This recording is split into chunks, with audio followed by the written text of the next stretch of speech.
ఆ మూమెంట్లోనే నేను రాజమౌళి సార్ని పరిచయం చేశారు సార్ నాకు. అప్పుడు సార్ నేను దానికి చేసిన వర్క్ని గురించి మాట్లాడడం, రాజమౌళి సార్ దీన్ని ఎంత బడ్జెట్లో చేసావు, ఏంటి, ఎట్లా ఉంది, చాలా బాగా చేసావు అని అప్రిషియేట్ చేయటం. నాకు అప్పటి నుంచి ఉండేది ఇంకా ఇలాంటి ఒక డైరెక్టర్ పడితే ఎంత బాగుంటుంది మనకి అని. నాకు భగవంతుడు ప్రశంసలు ఇచ్చారు. అంటే తుంగభద్రకి ముందు మీరు సినిమాలు ఏం చేయలేదు?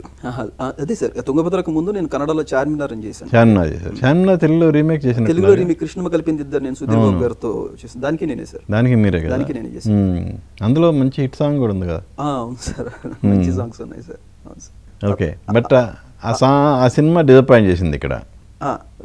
ఇంకా ఏంటంటే ఇన్ని ఇయర్స్గా నాకు అందరూ బాగా చేస్తున్నావు, నీకు తగ్గదు పడాలి అంటుంటే ఒక పాయింట్ ఆఫ్ టైం తర్వాత మనకి ఎక్కడో చిన్న అనుమానం వస్తుంది, మనకి ఇంకా లైఫ్లో రాదేమో ఇంకా సక్సెస్, ఇంకా చేస్తే వెళ్తున్నాం మనం చూడలేమేమో అని ఒక నిరుత్సాహం ఉంటుంది.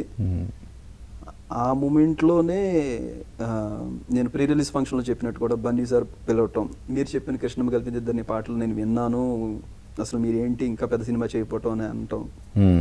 అప్పుడు నాకు మళ్ళీ సార్ నాతో గడిపిన ఆ మూమెంట్స్ నాకు చాలా ఎనర్జీని ఇచ్చాయి.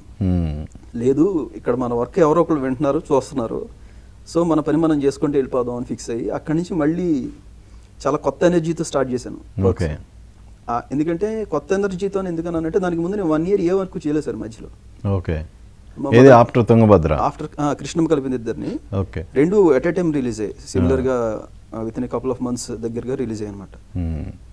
ఆ టైంలో మా మదర్కి ఒంట్లో బాగపోవటం, నేను ఊరు వెళ్ళిపోవటం, ఇంకా ఆవిడ రికవర్ అవ్వడానికి కొంత టైం పట్టడం, నేను మళ్ళీ రిటర్న్ రావటం, వచ్చిన తర్వాత 1 year ఏ వర్క్స్ ఒప్పుకోకపోవటం, అలా గ్యాప్ తీసుకున్నాను. లేదు మంచిది చేయాలని. ఎప్పుడైతే బనీసాన్ని కలిసానో పని మీద రెస్పెక్ట్ తీసుకున్నారో వచ్చిందా?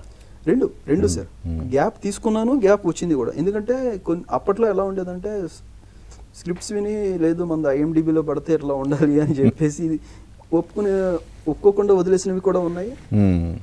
తర్వాత నేను మళ్ళీ పని లేకుండా పోతే కష్టం కదా అని టు బి హానెస్ట్ నేను మళ్ళీ వాళ్ళకి ఫోన్ చేస్తే మీరు చేయనన్నారు కదండి, వేరే వాళ్ళకి ఇచ్చేసామన్న సందర్భాలు కూడా ఉన్నాయి. ఓకే, అలా మిస్ అయినవి ఏమైనా ఉన్నాయా? మంచి నేను హానెస్ట్గా చెప్తున్నాను కదా సార్, నేను వదిలినవన్నీ కూడా నాకు స్క్రిప్ట్ విన్నప్పుడే నాకు అది వర్కౌట్ అవుతున్నవే నేను పక్కన పెట్టాను. అప్పట్లో నా మైండ్ సెట్ చాలా కైండ్ ఆఫ్ ఒక ఫోర్స్డ్గా స్ట్రైట్ ఫార్వర్డ్గా వ్యవహరించే సందర్భం అది. అట్లా ఉంటే చాలా కష్టం అనేది తర్వాత అర్థమైంది.